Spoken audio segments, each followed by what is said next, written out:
Why is it so critical? I'm just curious, like for a consulting group like ours, where we're working with so many different partners, why is it critical for us to go out of our way to make sure that we're building those authentic connection? I mean, how can you tell a story if the person can't tell you their story themselves? Developing that communication. But we're just trying to check the box, right? Like no, but you know what I mean? Like we're showing up, we'll get whatever we need, and we move on. Yeah. We give an assessment. We don't have any control around the funds, right? Yeah. But so I'm just playing devil's advocate here. You know what I mean? I'm just trying. No, but why does it matter? Because like you want again, if we're a bridge, we have to be a good bridge. We don't want to be a weak bridge. You don't want the bridge to end once we leave. You created that bridge, and then 5 years later, the bridge breaks. That's true. Or next month. It doesn't have to wait 5 years. Even 2 days later, right. You know. So we want to build like the San Francisco like. But I know what you mean. The nice, beautiful San Francisco bridge, right? So something that's solid, sturdy.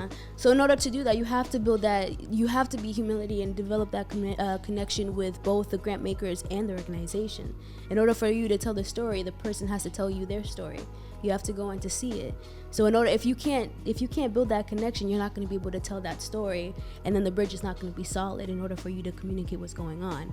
So I mean, you can go and fill out the boxes, do the summary, but at the end of the day, who's actually going to benefit from that?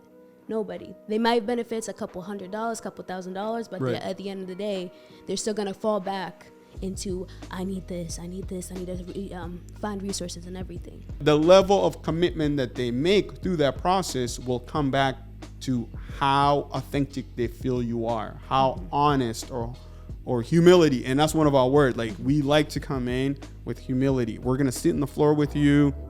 We're going to eat whatever food you have. There's been times when we're gathering information of a small nonprofit and they're throwing an event. Yeah. And, we think we're going to be there for only an hour. We end up 3-4 hours because they invited us to the festivity.